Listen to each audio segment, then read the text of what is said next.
नमस्कार, आप देख रहे हैं 5 की बात और मैं हूं नगमा। सबसे पहले इस वक्त की एक बड़ी खबर जो भी आ रही है कि जनसंख्या नियंत्रण पर बीजेपी के कई सांसद प्राइवेट मेंबर बिल लेकर आ रहे हैं। इसी सत्र में इस पर चर्चा हो सकती है। बीजेपी के राज्यसभा सांसद राकेश सिन्हा, डॉक्टर अनिल अग्रवाल आदि ने जनसंख्या नियंत्रण को लेकर एक बिल पेश किया है और संभावना है कि शुक्रवार 6 अगस्त को इनमें से किसी एक बिल पर चर्चा हो। कोशिश ये भी की जा रही है कि लोकसभा में भी कुछ बीजेपी सांसद ऐसा ही प्राइवेट मेंबर बिल पेश करें।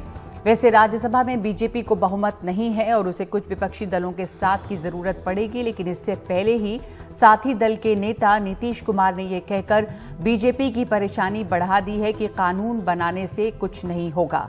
मेरे साथ इस वक्त जुड़ रहे हैं मेरे सहयोगी अखिलेश शर्मा और मनीष कुमार, लेकिन सबसे पहले सुनते हैं कि नीतीश कुमार ने क्या बोला है इस पॉपुलेशन बिल पर।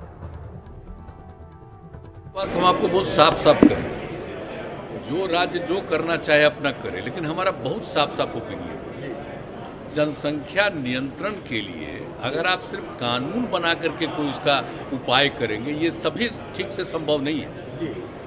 आप जरा चाइना का पता कर लीजिए, 1 से 2 किया, अब 2 के बाद भी क्या हो रहा है, तो आप देख लीजिए स्थिति, कहीं भी किसी देश का हालचाल देख लीजिए। ये सबसे बड़ी चीज है कि जब महिलाएं पूरे तौर पर पढ़ी रहेंगी तो इतनी जागृति आती है, इतना कॉन्शसनेस होता है कि अपने आप प्रजनन दर घटेगा।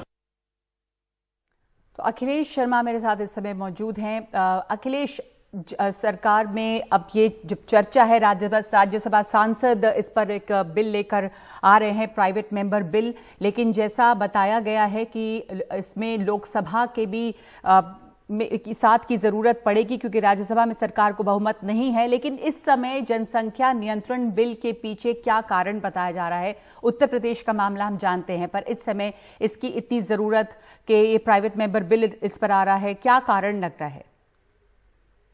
ये लगता है नगमा कि 2022 में जो उत्तर प्रदेश का चुनाव हो रहा है उसके मद्देनजर ये एक बड़ा संदेश बीजेपी अपनी ओर से देना चाहती है। लेकिन बात केवल उत्तर प्रदेश तक ही सीमित नहीं है। असम के मुख्यमंत्री भी ये कह चुके हैं कि इस दिशा में कोशिश करनी होगी। अन्य जो बीजेपी शासित राज्य हैं वहां से भी इसी तरह का इशारा मिल रहा है। दूसरी बात यह कि आपको याद होगा कि 15 अगस्त 2019 को जब नरेंद्र मोदी ने लाल किले से देश को संबोधित किया था, उस समय भी उन्होंने जनसंख्या बढ़ोतरी की ओर इशारा किया था और कहा था कि ये एक समस्या है। इसके बाद से लगातार बीजेपी के कई सांसद अपनी ओर से प्राइवेट मेंबर बिल लाते हैं।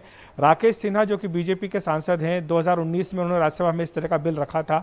डॉक्टर अनिल अग्रवाल जो कि राज्यसभा के यूपी से सांसद हैं, उन्होंने भी नोटिस दे दिया है। माना जा रहा है कि 6 अगस्त को किसी न किसी का जो बिल है उस पर चूंकि लॉटरी सिस्टम से होता है, तो 6 अगस्त को कोई ना कोई बिल है जिस पर चर्चा हो सकती है।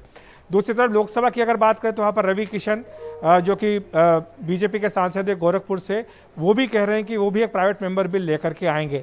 मैं आपको थोड़ा सा इतिहास बता दूं प्राइवेट मेंबर बिल का नगमा, कि जब से हमारे यहाँ संसदीय प्रणाली शुरू हुई है आज़ाद भारत में, केवल 14 ऐसे प्राइवेट मेंबर बिल हैं जो कानून बने हैं और 1970 के बाद से आज तक कोई भी प्राइवेट मेंबर बिल कानून नहीं बना है। प्राइवेट मेंबर बिल वो होता है जो मंत्री के अलावा कोई भी सांसद ला सकता है, लेकिन सरकार का जब तक समर्थन नहीं होता तब तक ये बिल पारित नहीं हो सकता है।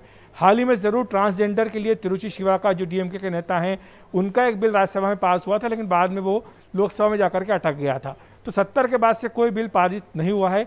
तो ऐसे में अगर ये प्राइवेट मेंबर बिल लाए जा रहे हैं तो क्या सरकार के कहने पर लाए जा रहे हैं, और अगर लाए जाते हैं और चर्चा होती तो क्या सरकार अपनी ओर से समर्थन करेगी? क्योंकि अगर सरकार को कोई बिल पारित करवाना होता है तो फिर वो उसको अडॉप्ट कर लेती है। तो क्या इस मामले में ऐसा होगा? ये सारे सवाल उठ रहे हैं, लेकिन बड़ा सवाल यही है कि यह सिर्फ राजनीति के लिए किया जा रहा है या वाकई इसके पीछे कोई गहरी सोच है।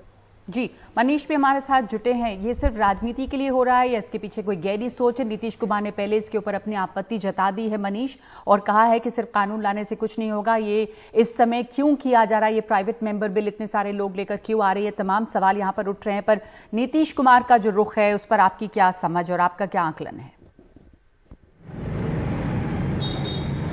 देखिए, नीतीश कुमार उस 74 की राजनीति से आते हैं। अगर आपको याद हो तो 1977 में जो पूरी जनता पार्टी का जो मेन कैंपेन का थीम था कि जो उस समय नसबंदी की संजय गांधी की जो स्कीम थी उसके खिलाफ उन्होंने चुनाव में उसको मुख्य मुद्दा बनाया था। और कहीं ना कहीं नीतीश कुमार अगर कह रहे हैं कि कानून बनाने से इस समस्या का समाधान नहीं होने वाला है, तो उन्हें लगता है कि इस देश में बहुत सारे ऐसे कानून हैं, दहेज विरोधी कानून है, यहाँ तक कि बिहार में जो शराबबंदी का भी एक कानून बना हुआ है, उसके बावजूद शराब की होम डिलीवरी होती है। तो उन्हें लगता है कि जब तक आप महिलाओं को शिक्षित नहीं करेंगे तब तक शायद इस समस्या का समाधान नहीं होगा। इसलिए उन्होंने एक तरह से अपना एक अलग सुर जो है वो हो सकता है कि वो राजनीति, क्योंकि उन लोगों की पूरी राजनीति जो थी वो नसबंदी या जो जबरदस्ती जो जनसंख्या नियंत्रण के जो उस समय 70 के दशक में कदम उठाए गए थे उसके खिलाफ था।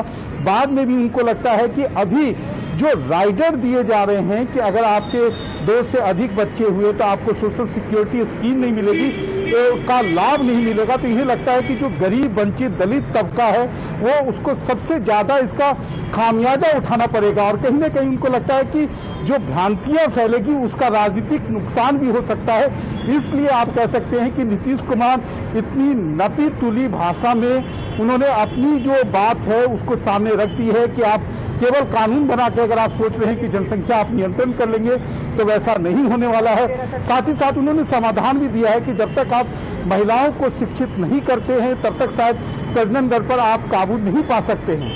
नगमा जी, तो सबसे अगर ये राजनीति है या इसके पीछे कोई गहरी सोच है, इस पर सवाल उठ रहा है। और अगर ये राजनीति है तो इससे क्या हासिल होना है? क्या सरकार इस प्राइवेट मेंबर बिल का समर्थन करेगी? उत्तर प्रदेश में हमने पहले ही देखा कि ऐसा विधेयक लाया जा रहा है, उसके कानून बनने की बात है। और इस समय ये प्राइवेट मेंबर बिल लाकर अगर जनसंख्या नियंत्रण के कानून बनाने की बात हो रही है और इसके पीछे राजनीति है, तो नीतीश कुमार ने ये साफ कर दिया है कि वो इस राजनीति के साथ नहीं है। यानी कि एक सहयोगी साथी दल जो है नीतीश कुमार का, वो पहले ही सरकार के खिलाफ है।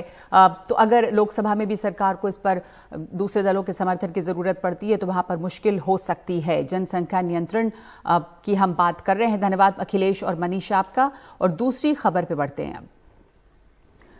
पानी का संकट बहुत गहरा होता जा रहा है दिल्ली में। उत्तर भारत के ज्यादातर इलाके बाढ़ की वजह से परेशान है, ज्यादा बारिश की वजह से परेशान है। लेकिन राजधानी दिल्ली में बरसात में देर की वजह से लोग गर्मी से झुलस रहे हैं और अब पानी का संकट ऊपर से है। इसे लेकर दिल्ली बीजेपी ने आज केजरीवाल के खिलाफ यहां प्रदर्शन किया है। इस दौरान पुलिस ने उन पर वाटर कैनन का इस्तेमाल किया और पानी को लेकर दिल्ली सरकार सुप्रीम कोर्ट में चली गई है। सुप्रीम कोर्ट में सरकार ने याचिका दायर की है क्योंकि इस दिल्ली सरकार का यह आरोप है कि हरियाणा ने उसके हिस्से का 120 MDG पानी रोक लिया है। अपनी याचिका में दिल्ली सरकार ने हरियाणा के अधिकारियों पर अवमानना का केस चलाने की मांग की है। दिल्ली और हरियाणा के बीच पानी को लेकर टकराव कुछ दिनों से लगातार चल रहा है। हमारे सहयोगी शरद ने बात की है राघव चड्ढा से। दिल्ली जल बोर्ड के उपाध्यक्ष राघव चड्ढा हमारे साथ हैं। राघव जी, बहुत बहुत स्वागत है आपका। कितना पानी का शॉर्टफॉल दिखाई दे रहा है कि ये यहाँ पर यमुना नहीं बह रही है, यहाँ पे केवल एक ज़मीन दिखाई दे रही है, बल्कि थोड़ा और उस तरफ जाइए तो सूखा सूखा सब नज़र आ रहा है। यमुना नदी में हरियाणा को जितना पानी रोज़ाना छोड़ना होता है उसमें 120 MGD की कटौती हरियाणा ने कर दी है। मतलब हरियाणा ने दिल्ली के हक का, अधिकार का, जो सुप्रीम कोर्ट ने तय किया था कि इतना पानी रोज़ाना आपने दिल्ली को देना है, उसमें से 120 MGD पानी, मिलियन गैलन्स प्रतिदिन का पानी हरियाणा ने रोक लिया, हमें नहीं दे रहा है। जिसके चलते एक नदी सूख गई है। रिवर बेड आपको नज़र आ रहा है, पूरी खाली सूखा हुआ मैदान। यहाँ पे आप हॉकी, गिल्ली डंडा, क्रिकेट खेल सकते हैं। जो पानी पूरा भरा होना चाहिए था और पानी का स्तर कम से कम 7.5 फुट ऊपर होना चाहिए। तो अच्छा खासा पानी होता है। आप देखिए ये स्केल है। ये लाल और काले रंग से बनाए गए एक स्केल हमने यहाँ लगाया हुआ है जो 674 तक कम से कम होना चाहिए। जो बीच में आप बड़ी सी लाइन देख रहे हैं, कम से कम इतना, यानी कि इतनी गिरावट यमुना नदी के स्तर में आई है। 1 फुट पानी भी अगर कम होता है इस मेजरिंग स्केल पे तो दिल्ली में त्राहिमाम हो जाता है। आज 7.5 फुट पानी हरियाणा ने दिल्ली का कम कर दिया है, 120 MGD पानी रोक लिया है। निर्दयी, निकम्मी हरियाणा खट्टर सरकार को मैं कहना चाहूँगा, दिल्ली वालों के हक का पानी मत मारो। ये दिल्ली वालों का अधिकार है। हम कोई आपसे भीख खैरात नहीं मांग रहे, आपको देना है इतना पानी। और अगर भीख खैरात मांगने को कहते हो तो झोली फैलाकर मांगते हैं। दिल्ली वालों को मानवीय आधार पे, कानूनी आधार पे दिल्ली वालों के हक का पानी दीजिए। हमें अपनी प्यास बुझाने के लिए पानी दीजिए। राजनीति ना करिए, राजनीतिक कारणों से पानी ना रोकिए। और हरियाणा सरकार में कोई भी आपको कहे कि नहीं जी हम अपना पानी दे रहे हैं, ये दिल्ली की गलती है, दिल्ली मैनेज नहीं कर रहा, मैं आज आपको यहाँ लाया हूँ, आप साक्षी हैं खुद, आपको प्रमाण की आवश्यकता नहीं है। ये प्रमाण आपके सामने है कि रिवरबेड सूख गया है, नदी सूख गई है। ये बोट जो हमारी है, बोट भी आगे लेकर नहीं ले जा सकते क्योंकि 1 फुट पानी पड़ा है, बोट भी नहीं चलेगी। और हमारा ये स्केल दिखा रहा है कि 7.5 फुट की गिरावट यमुना नदी के स्तर में आ गई है। हरियाणा ये कह रहा है कि पानी कम है, बरसात कम हुई है, जिसकी वजह से हम अपने हिस्से में से आपको पानी दे रहे हैं और सुप्रीम कोर्ट के आदेश का पालन करवा रहे हैं, और फिर भी आप आरोप लगा रहे हैं। बरसात ऊपर हिमाचल में भी हुई, उत्तराखंड में भी हुई, हरियाणा में भी हुई। नदी का स्तर हम वहाँ पर भी नापते हैं, जितना गर्मियों में नदी का स्तर होना चाहिए उससे कहीं ज़्यादा है हरियाणा के पास। हरियाणा जानबूझकर पानी का स्तर नहीं छोड़ रहा। जैसे आज मैंने आपको यहाँ पे दिल्ली का नदी का स्तर दिखा दिया, आप एक जाकर वहाँ पर दिखाइए हरियाणा में, हिमाचल में नदी का स्तर क्या है, आपको पता लग जाएगा कि किस स्तर पे वहाँ बारिश हुई है, जिसके चलते वहाँ नदी का स्तर अच्छा खासा मेंटेन हो रहा है। लेकिन दिल्ली वालों के हक, दिल्ली वालों का अधिकार खट्टर सरकार मार रही है और 120 MGD की प्रोडक्शन हमारी घट गई है, जिससे पूरी दिल्ली में कहीं ना कहीं एक जल संकट हमारे सर पे मंडरा रहा है।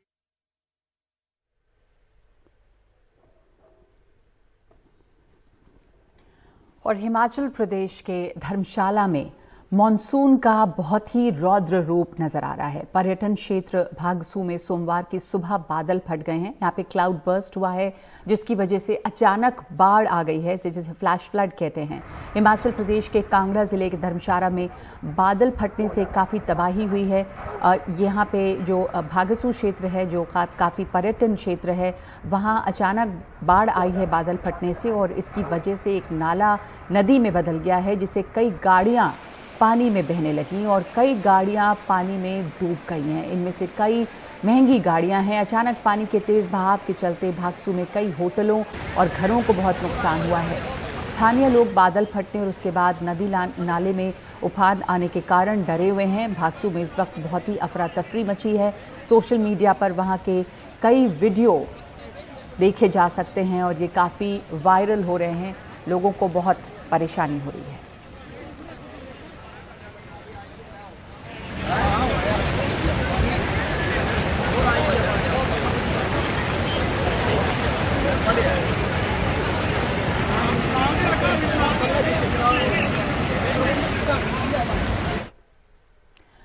हिमाचल प्रदेश के कई जिलों में रविवार की रात से ही बारिश हो रही है। हमने आपको कुछ इलाकों की तस्वीरें दिखाई हैं, लेकिन इसके अलावा धर्मशाला में भी बहुत बारिश हुई है और भारी बारिश की वजह से और साथ साथ भागसू में जो क्लाउड बर्स्ट हुआ है, जिसे फ्लैश फ्लड आया है, पानी के तेज बहाव के कारण कई पेड़ गिरे हैं और वहां पर नाले के पास बने कई घर भी गिर गए हैं।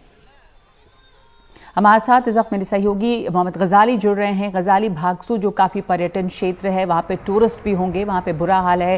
ये कहा जा रहा है कि जो नाले हैं उससे पानी इतना ज़्यादा आ गया है कि वो नदी बन गई और अफरा तफरी मची है, गाड़ियाँ बह गई हैं, होटलों में पानी है, इधर क्लाउड बर्स्ट हुआ है।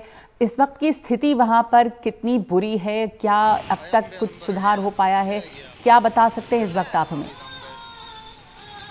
अगर कांगड़ा जिले की बात करें, जिसमें धर्मशाला, भागसूनाथ सारे ही इसी जिले में आते हैं, तो धर्मशाला के और ऊपर हाइट पर जो है एक गांव है शाहपुर सब डिवीजन में, कांगड़ा ही जिले में बोह गांव में, वहां के डिप्टी कमिश्नर बता रहे हैं कांगड़ा जिले के कि 10 लोग जो हैं एक लैंडस्लाइड की वजह से फंस गए हैं।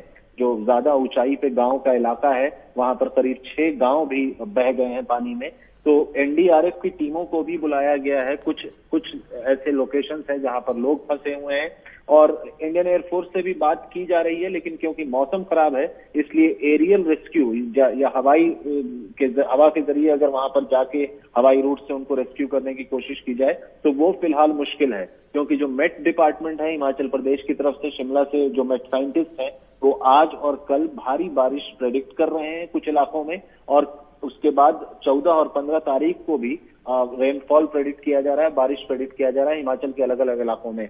ऐसे में जो है अलर्ट जारी कर दिया गया है कि जो पर्यटक आए हुए हैं वो होटल के अंदर ही रहें और ऐसे किसी इलाके में ना जाएं जो नदी या नाले के करीब का हो, क्योंकि बारिश की वजह से हिमाचल के अलग अलग जिलों में कई जगह जो छोटे नदी के रास्ते होते हैं या नाले होते हैं या कैनाल होता है, उसमें पानी जो है वो ओवरफ्लो हो रहा है, जिसकी वजह से खास करके जो भागसूनाथ की आप बात कर रहे हैं वहां पर एक माज नदी है उसमें ज्यादा पानी होने की वजह से कई जगह गांव में पानी घुस गया है या सड़कों पे पानी आ चुका है। तो सही में वहां पर अभी फिलहाल अफरा तफरी का भी आलम है और बारिश भी ज्यों की त्यों जारी है। जी, इस वक्त की स्थिति वहां पर काफी गंभीर है। धर्मशाला और जो दूसरे इलाके हैं, पर्यटन क्षेत्र है भागसू का, वहां पर भी हम देख रहे हैं कि काफी तबाही मची हुई है और बहुत सारे लोग यहां पर गजाली फंसे हुए भी होंगे और बचाव का काम वहां पर चल रहा होगा। और बाकी जो इलाके हैं वहां पर भी क्या स्थिति है इस वक्त, और भी किस तरह से गाड़ियां बह गई हैं, लोग फंसे हैं, होटलों और घरों में पानी घुसाया है, तो राहत का काम क्या वहां पर चल रहा है? भी पिछले 2-3 दिनों से अलग अलग जिलों में कई डिप्टी कमिश्नर हो या सरकार हो, वो बार बार ऐसे वार्निंग दे रही थी कि आगे आने वाले दिनों में बारिश होगी, आप ऐसे इलाकों में या ज्यादा ऑल्टीट्यूड या ज्यादा हाइट के इलाकों पे ना जाएं। आज सुबह जब लोग हिमाचल में उठे, कल रात से हल्की हल्की बारिश थी, लेकिन कल रात जब बहुत ज्यादा बारिश हुई तो उसका असर जो है सुबह देखने को मिला, जब भागसू में कई गाड़ियां बहते हुए दिखी और सोशल मीडिया पे कई वीडियोस भी आ रहे हैं हिमाचल के अलग अलग जगह से कि सिर्फ पानी का बहाव तेज नहीं हुआ है, लैंडस्लाइड भी कई जगह हुए हैं। इसकी वजह से कई जगह आवाजाही भी रुकी है, मनाली पठानकोट हाईवे बंद कर दिया गया है। शिमला के आसपास जो नेशनल हाईवे 5 है उस पर भी सुबह अवरोध उत्पन्न हो गया था, जिसकी वजह से वहां भी ट्रैफिक जाम हुए हैं। तो कई इलाके ऐसे भी हैं जो इस बारिश की वजह से कट ऑफ भी मेन जो आप कह लें मेन लैंड से कट ऑफ भी हो गया है उनका। कई गांव हैं जो कट ऑफ हो चुके हैं, पानी के बहाव की वजह से उनका कनेक्शन शहर से टूट चुका है। तो उसके लिए डिप्टी कमिश्नर कांगड़ा बता रहे हैं कि वहां पर एनडीआरएफ की टीम भेजी गई है और उनके पहुंचने में भी काफी समय लग रहा है, क्योंकि बारिश भी तेज है और आपको पता है कि पहाड़ी इलाकों में रास्ते कैसे होते हैं। तो इन सब के बीच पैदल वहां पर जब टीमें पहुंचेंगी तो वहां पर असल असेसमेंट करके बता सकती हैं कि डैमेज कितना हुआ है। हालांकि गृह मंत्री अमित शाह ने मुख्यमंत्री जयराम ठाकुर से भी बात की है और खुद मुख्यमंत्री ने भी अलर्ट इशू करवाया है आज सारे ही पर्यटकों के लिए कि आप होटल में ही रहें, बाहर ना निकलें। और जिस तरह का मौसम है उसमें तो कोई भी अक्लमंद होगा तो फिलहाल तो बाहर नहीं निकलेंगे, लेकिन जिन इलाकों में ज्यादा बारिश हो रही है, खास करके धर्मशाला का जो इलाका है, वहां पर से जिन लोगों से हमने बातचीत की, स्थानीय लोग हैं, वो कह रहे हैं कि इस तरह की बारिश कभी देखने को नहीं मिली कि आपकी नदी भी उफान पर हो, नाले भी उफान पर हो और पानी का रास्ता जो है शहरों में या गांव के इलाकों में भर जाए। तो काफी भयावह फिलहाल स्थिति है और आगे भी मेट डिपार्टमेंट ने बारिश की जो बात कही है तो उससे कहीं ना कहीं अलर्ट जारी किया गया है और लोग फिलहाल अंदर हैं, घरों में हैं। जी, अभी भी अलर्ट है बारिश का, बारिश और हो सकती है और बादल फटे हैं वहाँ पर, फ्लैश फ्लड पहाड़ों में आता है वो हुआ है। और ये सिर्फ बारिश नहीं है, ये लैंडस्लाइड भी है, यानी कि ये मट्टी भी जो साथ साथ नीचे बह रही है, इसकी वजह से पानी का बहाव तेज़ है। और आपने देखा तस्वीरों में कि गाड़ियाँ बहती चली जा रही हैं, घरों में पानी है, काफ़ी बुरा हाल इन इलाकों में, बड़े पेड़ उखड़ के बह रहे हैं पानी में। तो ये धर्मशाला का इलाका है, वहाँ पर हालत ख़राब है, भागसू में हालत खराब है इस वक्त।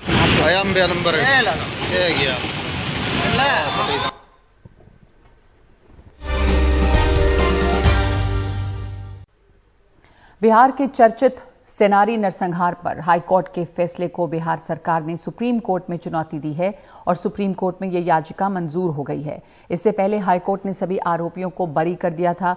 सुप्रीम कोर्ट ने 13 आरोपियों को याचिका की कॉपी सौंपने को कहा है और नोटिस भी जारी किया है। सेनारी घटनाकांड 18 मार्च 1999 का मामला है। उस वक्त अरवल जिला, जो कि अब जहानाबाद में है, वहां के सेनारी गांव में 34 लोगों की बहुत बेरहमी से हत्या की गई थी। पटना हाईकोर्ट ने साक्ष्यों की कमी के चलते आरोपियों को बरी कर दिया था। हमारे साथ मनीष कुमार जुड़े हैं इस मामले में। अब ये मामला लेकर राज्य सरकार जो है वो सुप्रीम कोर्ट गई है और जो याचिका राज्य सरकार ने दायर की है उसमें क्या कहा गया है?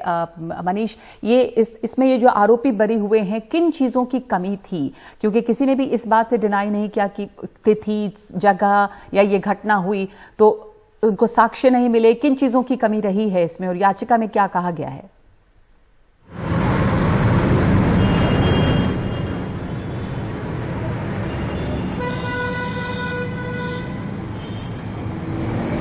मनीष, आप सुन सकते? देखिए नगमा, इस मामले में जो बिहार सरकार सर्वोच्च न्यायालय गई है, इसके पहले भी कई सारे नरसंहार के ऐसे मामले रहे हैं जिसमें निचली अदालत में जो आरोपी थे उनको जब दोषी करार दिया गया तो पटना उच्च न्यायालय के द्वारा पिछले कई वर्षों के दौरान उन सभी निचली अदालत के फैसलों को उलट दिया गया, यानी कि जो भी आरोपी थे उनको बरी कर दिया गया। अब इस मामले में चूंकि ये राजनीतिक रूप से काफी सेंसिटिव मामला है, इसलिए बिहार सरकार तुरंत इस मामले में एसएलपी दायर की, सर्वोच्च न्यायालय ने उसे एक्सेप्ट भी कर लिया है। लेकिन आज तक अभी तक यही इतिहास रहा है कि जब भी पटना उच्च न्यायालय ने निचली अदालत के फैसलों को उल्टा है, यानी कि जो दोषी करार दिए गए थे उनको एक तरह से बरी किया है, तो सर्वोच्च न्यायालय में अभी तक यही देखा गया है कि कोई भी फैसला उच्च न्यायालय का फैसला को उल्टा नहीं गया है, यानी कि उनको सेट असाइड नहीं किया गया है। लेकिन इस बार बिहार सरकार का कहना है कि उसने कई सारे जो टॉप लॉयर्स हैं उनको इंगेज किया है, जिससे कि कोर्ट में जो सरकार की बातें हैं उसको काफी स्ट्रांगली रखा जाए। लेकिन ये मामला थोड़ा सा राजनीतिक रूप भी लेता जा रहा है, क्योंकि जो सीपीआईएमएल है उसके 12 से अधिक एमएलए हैं, उनका कहना है कि भाई आपने और भी नरसंहार हुए, लक्ष्मणपुर बाटे बिहार का सबसे बड़ा नरसंहार था, उस मामले में भी जो आरोपी थे वो जब पटना उच्च न्यायालय के द्वारा बरी किए गए तो उस मामले में उतनी ज्यादा राज्य सरकार के द्वारा जो है चुस्ती नहीं दिखाई गई कि तुरंत एसएलपी फाइल किया जाए, देश के टॉप लॉयर्स को इंगेज किया जाए। लेकिन इस मामले में उतनी ज्यादा राज्य सरकार जो है इतनी चुस्ती क्यों दिखा रही है, और उन सभी मामलों में भी राज्य सरकार को सर्वोच्च न्यायालय के सामने उतनी ही स्ट्रांगली अपनी बातें रखनी चाहिए। नगमा। धन्यवाद आपका मनीष। ये सिनारी हत्याकांड जो है वो 1999 का मामला है, और अब तमाम ये जो केस है ये 21 साल पुराना केस अब सुप्रीम कोर्ट में पहुंचा है।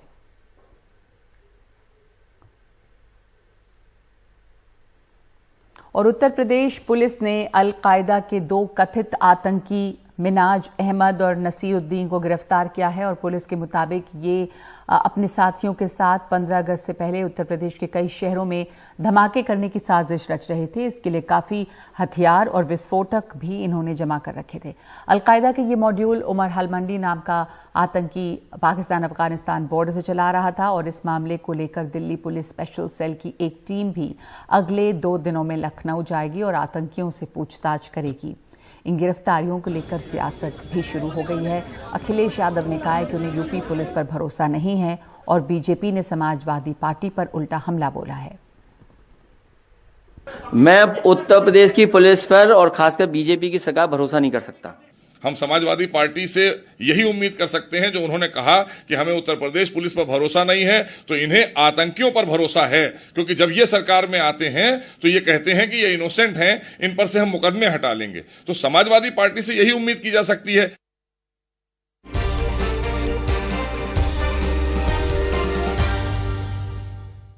देश के ज्यादातर राज्यों में कोरोना की दूसरी लहर ढलान पर है, लेकिन नॉर्थ ईस्ट में कोरोना का ग्राफ डराने वाला है। बढ़ते हुए खतरे पर बात करने के लिए नॉर्थ ईस्ट के राज्यों के मुख्यमंत्रियों के साथ प्रधानमंत्री की वर्चुअल बैठक होने वाली है कल। ये बैठक सुबह 11 बजे होगी।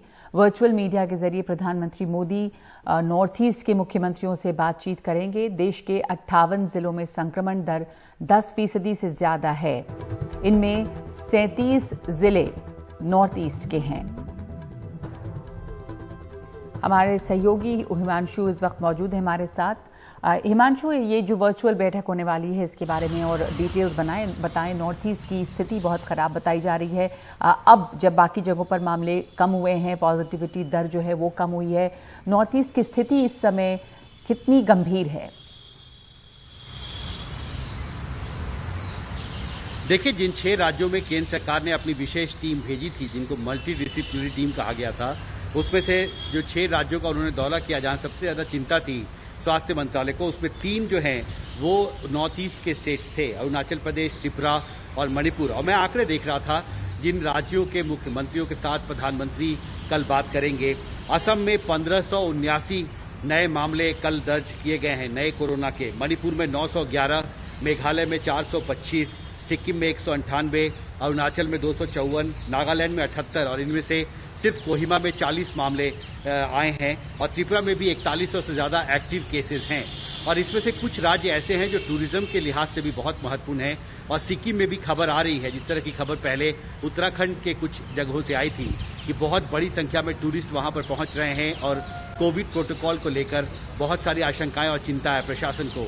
और मुझे लगता है कि इसी सब को देखते हुए प्रधानमंत्री ने यह समीक्षा बैठक बुलाई है, क्योंकि उत्तर पूर्व के जिन 8 राज्यों के मुख्यमंत्रियों के साथ प्रधानमंत्री की बैठक है, उनको अगर आप सब मिला लें तो करीब 4000 नए मामले कल कोरोना के वहां पर रजिस्टर हुए। और ये सभी राज्य, इनके पास संसाधन कम है, इनका दायरा भी कम है, पॉपुलेशन कम है, और इस लिहाज से केंद्र सरकार की अपनी चिंताएं हैं। और निश्चित तौर पर मुझे लगता है कि प्रधानमंत्री न सिर्फ उनसे इनपुट लेंगे कि वहां पर जो हालात हैं उससे निपटने के लिए वो क्या कर रहे हैं, वैक्सीनेशन की प्रक्रिया कितनी आगे वहां पर बढ़ पाई है, और सबसे महत्वपूर्ण बात कि जहां पर भी टूरिज्म को खोला गया है वहां के हालात क्या हैं, कोरोना को लेकर जो कोविड प्रोटोकॉल है उसको कितना सख्ती से लागू किया जा रहा है। ये सभी ऐसे मामले हैं जिसकी समीक्षा प्रधानमंत्री करेंगे। नगमा। धन्यवाद। ये बैठक जो है या जो वर्चुअल मीटिंग है वो कल सुबह होने वाली है 11 बजे, और इसमें तमाम चीज़ों की समीक्षा की जाएगी। इस समय वैक्सीनेशन की स्थिति क्या है, संक्रमण दर जो है बढ़ने से उसको रोकथाम के लिए क्या किया जा रहा है। तो उत्तर पूर्व के जिन जिलों में कोरोना संक्रमण दर 10% से ज़्यादा है, उनके मुख्यमंत्रियों से उन जगहों पर खास ध्यान दिया जाएगा जब उत्तर पूर्व के मुख्यमंत्रियों से प्रधानमंत्री बात करेंगे। उत्तर प्रदेश, राजस्थान और मध्य प्रदेश में आसमानी बिजली से 65 से ज्यादा लोगों की मौत हुई है और उत्तर प्रदेश में 41 लोग मारे गए हैं। राजस्थान में 20 और मध्य प्रदेश में 7 मौतों की खबर है। जयपुर में भी बड़ा हादसा हुआ है। आमेर महल के सामने वॉच टावर पे जहां लोग सेल्फी ले रहे थे, अचानक वहां बिजली गिरी और वहां पर खड़े लोग पहाड़ी जंगल में गिर गए। हादसे के बाद राजस्थान सरकार ने मृतकों के परिजनों के 5-5 लाख रुपए मुआवजा राशि देने का ऐलान किया है। यूपी सरकार ने भी 4-4 लाख के मुआवजे का ऐलान किया है। प्रधानमंत्री ने इन तीनों राज्यों में हुई मौतों पर दुख जताते हुए मृतकों के परिजनों को 2-2 लाख रुपए की मदद का ऐलान किया है।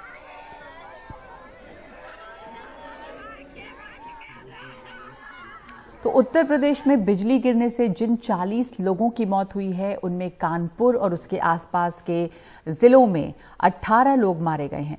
प्रयागराज में 14, कौशाम्बी में 4, आगरा में 3, उन्नाव में 2, प्रतापगढ़ में 2 लोगों की मौत हुई है और वाराणसी और रायबरेली में एक व्यक्ति की मौत इस बिजली गिरने से हुई है। राजस्थान में जान गंवाने वाले 20 लोगों में जयपुर में 11 लोगों की जान गई है, आमेर फोर्ट में, कोटा में 4, धौलपुर में 3, झालावाड़ और बारां में एक व्यक्ति की मौत हुई है। और मध्य प्रदेश में जिन 7 लोगों की मौत हुई उनमें श्योपुर और ग्वालियर में 2-2 लोग और शिवपुरी, अनूपपुर और बैतूल में भी एक की मौत शामिल है।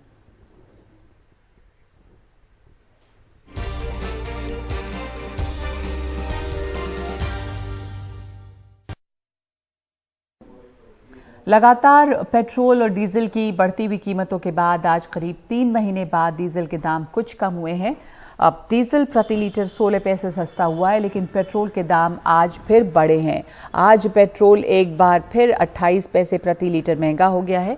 जहां तक महानगरों का सवाल है तो दिल्ली में आज पेट्रोल 101 रुपए 19 पैसे है और डीजल 89 रुपए 72 पैसे प्रति लीटर बिक रहा है। मुंबई में आज पेट्रोल 107 रुपए 20 पैसे है, डीजल 97 रुपए 29 पैसे प्रति लीटर है।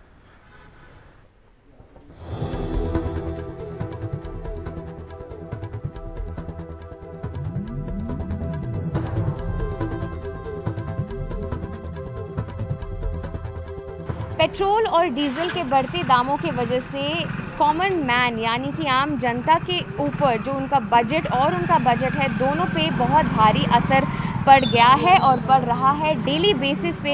मैं एक यहाँ पे नई दिल्ली में राजधानी में एक पेट्रोल स्टेशन पे हूँ जहाँ के आप देख सकते हैं कि यहाँ पे लोग आए हुए हैं अपना स्कूटर और अपने गाड़ियों में पेट्रोल डीजल भरवाने के लिए। लेकिन जैसे कि आप जानते हैं पूरे देश में इस वक्त सिर्फ दिल्ली ही नहीं कई ऐसे शहर हैं, मेट्रोपॉलिटन सिटीज़ है जहाँ पे पेट्रोल का दाम 100 रुपये से ज़्यादा हो गया है, यानी कि 100 रुपये से बढ़ गया है।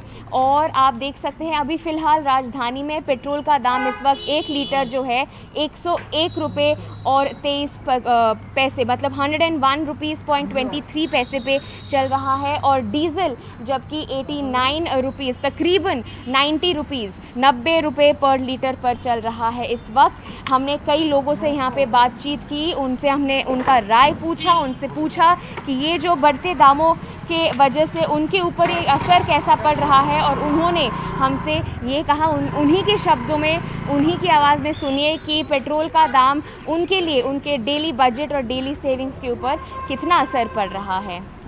बहुत प्रॉब्लम है, और ये प्रॉब्लम कम से कम पेट्रोल ज़्यादा से ज़्यादा 90 रुपये तक तो ठीक था, अब ये 100 रुपये से भी निकल गया। क्या करेगा बंदा, कि अपने बच्चे को पालेगा, अपने परिवार को पालेगा, किराया देगा या फिर अपना तेल भरेगा, तेल ही भरेगा, तब तो मुझे लग रहा है कि अब काम ही छोड़ना पड़ेगा।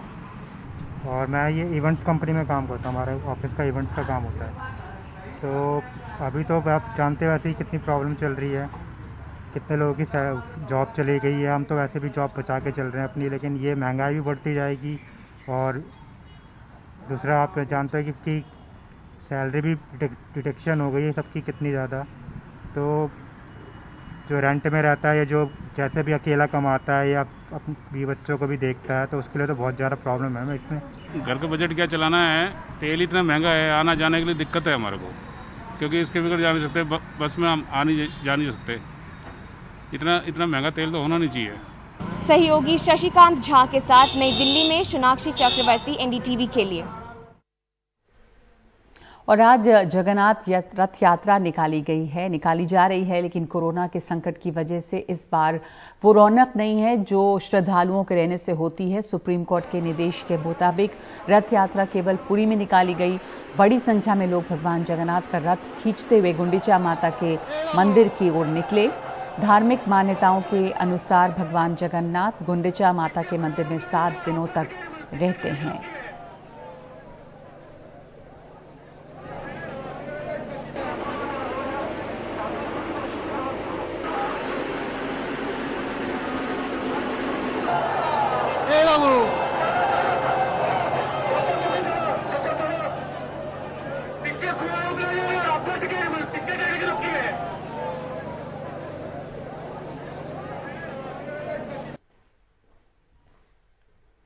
ये पुरी की रथ यात्रा थी। उधर अहमदाबाद में भी जगन्नाथ यात्रा निकाली गई है, जिस मौके पे गृह मंत्री अमित शाह अहमदाबाद पहुंचे और रथ यात्रा से पहले भगवान जगन्नाथ की आरती की। इस मौके पर उन्होंने हाथी को खाना भी खिलाया।